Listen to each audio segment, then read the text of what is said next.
Binabati ko po kayo mga kababayan, magandang araw saan man po kayo naroon. Shoutout din sa mga OFW natin. Ngayon pong umaga, dinalhan ko po si Lola ng gamot tsaka pagkain niya. Tsaka lilinisin po natin yung kanyang sugat na nadisgrasya ng isang araw. Hindi natin alam kung sino ang may kagagawan sa kanya. Kaya ngayong araw na ito, sa umagang ito ay ating lilinisin. Nagdala po ako ng panlinis kay Lola Tekla. Sana po ma-like, share at follow nyo ang ating Facebook page mga kababayan. Itong upload natin ito. Agwaksin natin yan la. May ba nagkukwenta na lang ito? Ha? Kukwenta na lang. Kukwenta? Bakit kukwenta? Kung saka ko bigay pera. Hindi nyo na kailangan bayaran yan. Wala naman kayong pera, di ba? Wala nga. Oo. Wala, di utang muna. Utang mo. Linisin nyo na. Linisin nyo na sugat nyo. O ako maglilinis na sugat nyo. Lilinisin natin yung sugat nyo. Babarin natin sa agwaksinada.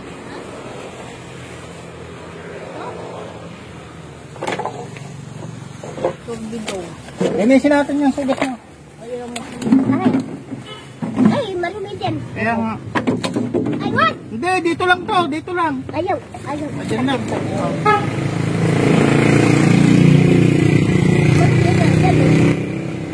Dito nga po mga kababayan, inumpisahan ko ng linisin ang nasugatan o yung tinamaan kay Lola nang gumambala sa kanya, yung bumulabog sa kanya nung gabing yon. Kaya ngayong umaga, binalikan ko po si Lola upang linisin at painumin siya ng gamot. Binilan ko po siya ng gamot dito.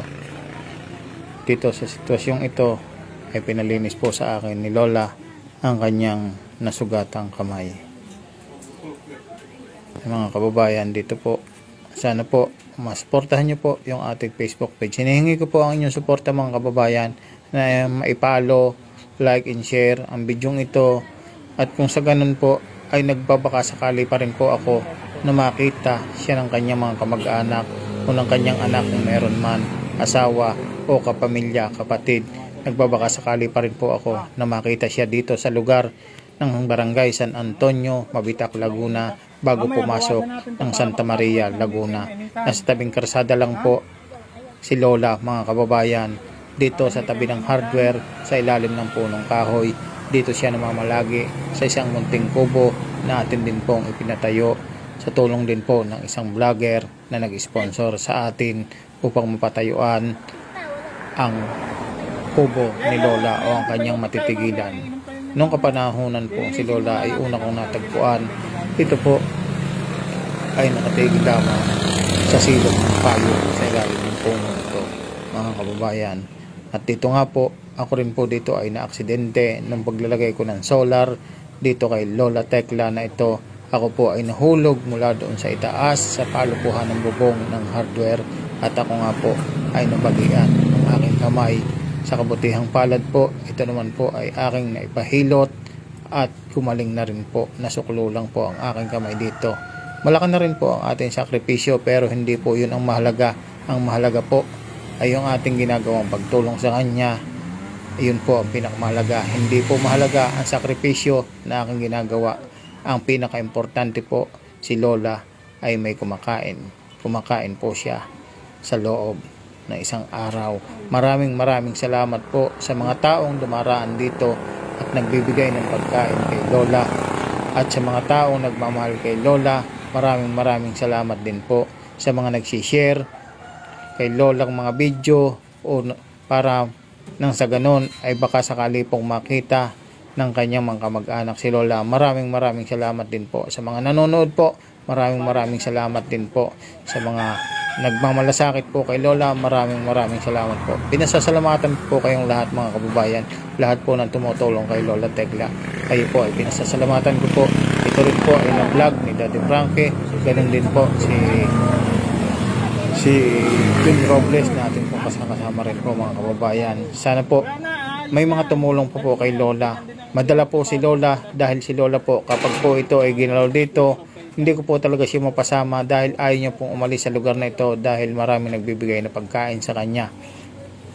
At sa lugar na ito, marami ring nagmamahal sa kanya. Siguro marahil nga kaya ayaw niya umalis dito Ang problema lang po dito kay Lola ay ito pong mga kanyang mga iniinuman na pagkain o mga bote, iniipon po niya at inilalagay sa isang sako hanggang sa dumami na po ng dumami ang nakatambak na bottle at may tuturing na nating basura ang kanyang kasakasama sa mga sandaling ito.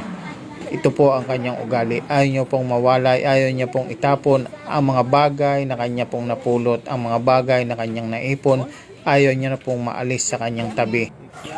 Ang mga bagay na nasa kanyang palibot, ayaw na ayaw niyang magagalaw ng ibang tao.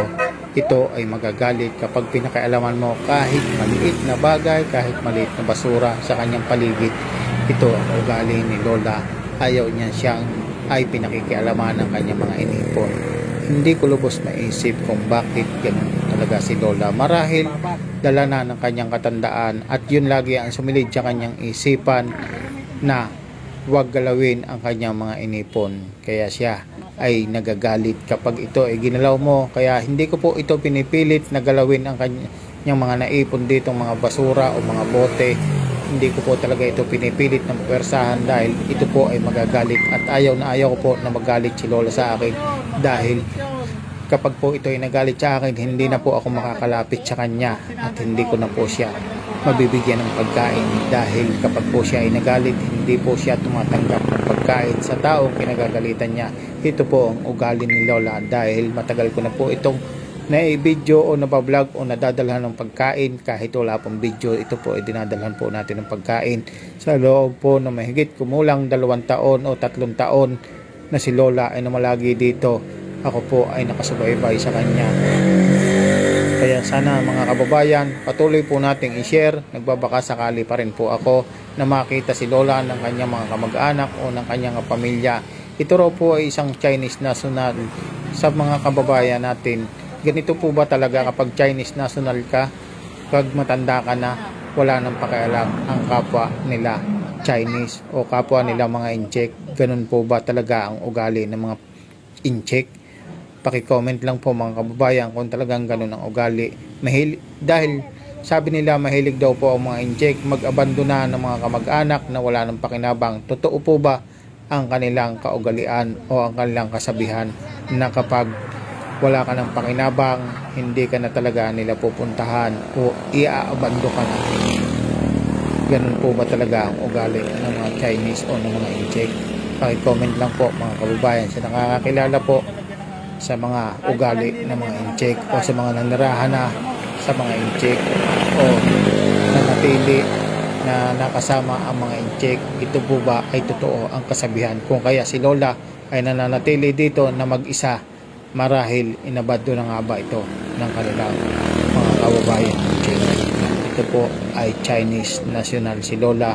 Hindi naman po natin madala sa kung saan sa embassy dahil hindi po natin, wala po tayong kakayanan para dalhin si Lola at wala po tayong sapat na kaalaman para magdala kay Lola. Maging ang munisipyo po noon dito ay nakialam na, kaso ito po ay bumalik dito sa lugar na ito.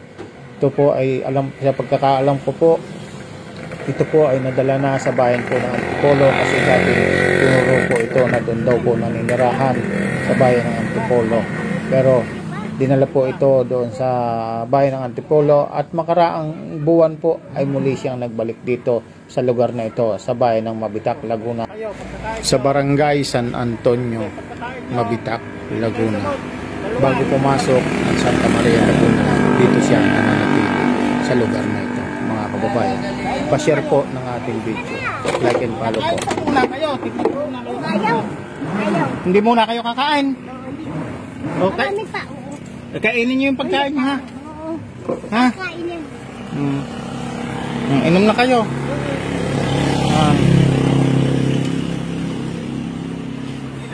Kawawa naman kayo dyan. Iinumin niyo yung gamot niyo, ha? Isa nung tsaka isa nung pula. Yung may pula. Isa nung may puti, isa nung may pula. Tig-isa, ha? Oo. Inom na kayo ngayon ng gamot. Inom na ngayon. Nakaumain na pala kayo eh. Yan, isa niyan. Yan, tsaka isa nung kulay pula. Yan isa sa kirot, tsaka sa paga. Tapos yung isa, antibiotic para mawala yung sugat, gumaling.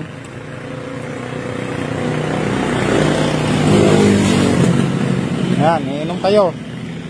Oh, sabayan nyo na. Sayang pang isa. Yan, amoxicillin yan. Sa sugat yan.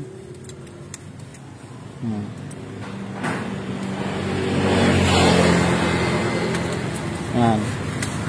Tapos mamayang gabi, inom uli. Ha? Pagkakain ng hapunan, inom uli. Isa uli, tig-isa uli. Ha? Mamaya uli.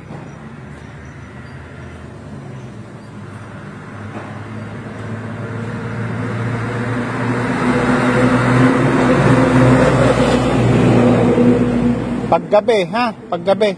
Oo. Paggabi na ulit kayo sa hapon, mga alas 4, alas 5. Ha? Bago babas. Oo. Itabi nyo lang, dyan nyo lang yung ilagay sa karton nyo. O sa supot, baka kung saan nyo na naman ilagay. Hindi.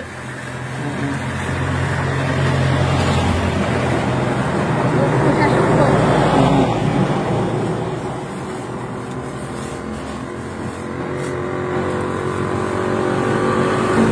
O, paano? Uwi na ako, ha? Oo. Uwi na ako. Kakain pa ako dito. O, sige, kain muna. Kain pa kayo. Yung pagkain, yung binili kong pagkain sa inyo. Oo, kakainin nyo, ha? Kami aalis na, may pupuntahan pa kami. Oo, sige na. Sige, salamat. Bye-bye. Mag-iingat kayo dyan, ha? Yan, mga kababayan, ano? Yan, ginamot po natin si Lola. Yan, kita nyo naman. Kaawa ang kalagayan ni Lola, pero ayaw nila sumama. Sama na lang kaya kayo sa akin. Ayaw. Bakit? Wala. Doon sa bahay, walang babato sa inyo. Wala, ayaw. Ayaw po talaga ni Lola sumama, mga kababayan. Maraming salamat po. Pa-share na lang po ng ating video. Magbabaka sakali pa rin po ako na matagpuan si Lola ng kanyang kamag-anak. O, buksan ko. Kaya nyo? Buksan ko. Toy, buksan mo nga, Toy. Toy, buksan mo. Kasi mapapahit muna. Hindi. Nakainom na kayo ng gamot mo, wala na yung maga. O, yung Bex sa ilong nyo na lang at saka sa dito pahid. Baka ito, mentin. Toy, buksan mo. Buksan mo.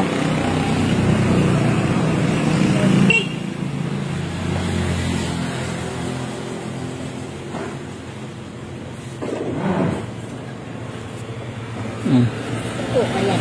Yan. Oo, tama ito. Ito, maganda. Uwi na kami, ha? Salamat. Uwi na. Uwi na. Kain na kayo dyan. Bombay Bix yan. Bix yan. Hindi, meron isa, hindi mentol. Ayan. Bawa sila. Ito mentol. Mentol, yan ang maganda. Yan ang maganda. Pag masakit, nakakahinga ka, makakatulog ka pa. Oo, sige, alis na. Sige na. Salamat.